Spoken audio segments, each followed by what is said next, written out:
They don't put in extra work. They don't go above and beyond to hone their skills, improve their game. This is a club. This is a get-together. This is a player meet and greet. This is a hangout, and the WNBA is just where they choose to hang out. And the NBA and the owners within the league, they're funding this hangout. The WNBA is in full panic mode, and it's not because of bad ratings or fewer fans in seats. This time, the problem is something far more dangerous for them.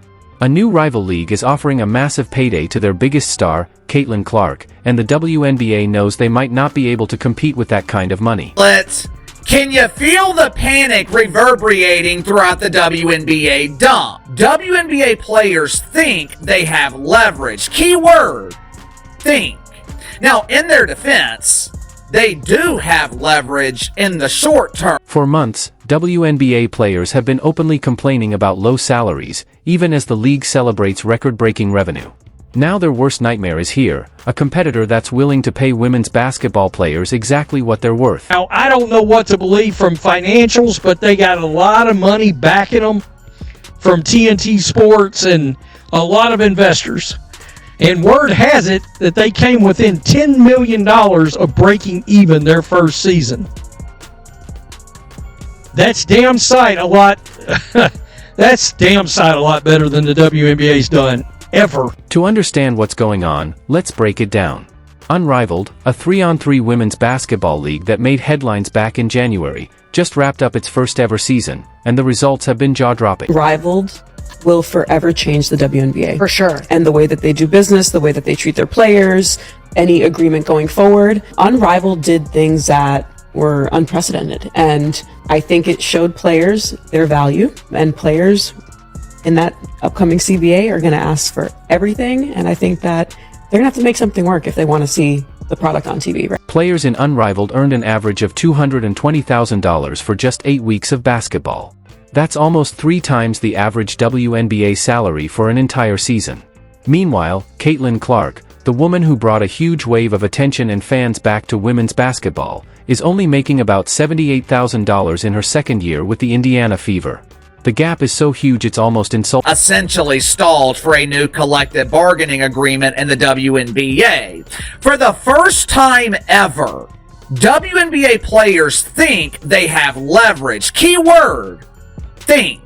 Now, in their defense, they do have leverage in the short term. The problem is, if this short-term leverage is used and the 2026 WNBA season is canceled, it could have devastating long-term impacts on pretend basketball. And here's where things get even more serious. Unrivaled isn't just throwing money around for fun, they have a clear plan. League President Alex Bazell has already confirmed that salaries will rise even higher in 2026 because their debut season made far more money than expected. The league generated over $27 million in revenue in its very first year, nearly breaking even, while most new sports leagues lose millions. Now they're aiming right at Caitlin Clark, the one player who could turn them from a bold experiment into a direct threat to the WNBA's dominance. I'm wondering, will the WNBA get within $10 million this season? I kind of doubt it, considering Caitlin Clark's missed, 13, 14 games or something like that? We saw ticket prices plummeted. We know the ratings have gone down in games that she's not involved with, which has drove the ratings down across the league. So, I don't know. The WNBA's players know they're underpaid, and their frustration is showing. During the 2025 All-Star Game in Indianapolis, every player stepped onto the court wearing black shirts that read, "Pay us what you owe us." More than 40 players joined a heated meeting with league officials, the biggest turnout in WNBA history. They've walked away from their current collective bargaining agreement and are demanding a $45 million team salary cap and individual salaries of up to $1 million. But there's a huge problem. The WNBA just lost $40 million in what was supposed to be its most successful season.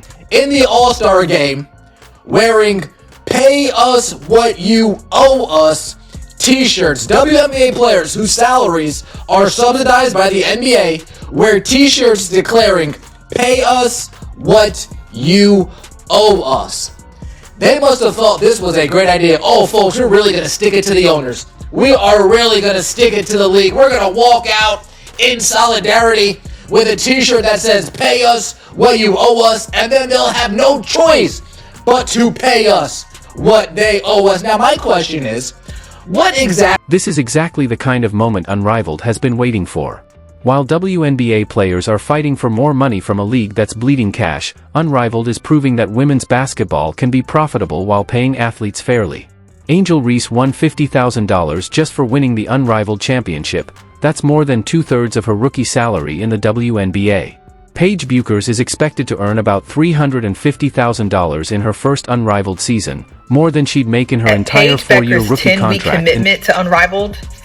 10-week commitment, 10 weeks to Unrivaled. She will make more in that first year than she will in the WNBA, where she's only projected to make $78,000. And I know there's still some haters, some unbelievers mad that women decided to bet on themselves, make this startup that is already putting the foot on the gas, right? Already making the WNBA look bad. I understand that. And they're wondering how they're paying for it. Well, Unrivaled made $1 million in ticket sales this year. Unrivaled made over $1 million in merchandise sales this year, and that's not even counting. Now imagine this. Caitlin Clark signs with Unrivaled for their 2026 season. Instantly, they have the most marketable player in women's basketball, a proven star who can sell out arenas, dominate streaming numbers, and bring in massive sponsorships. But what if it doesn't stop there? What if Unrivaled evolves from a 3-on-3 format into a full 5-on-5 league? They've already hinted at the possibility, talking about moving into bigger arenas and changing their game format.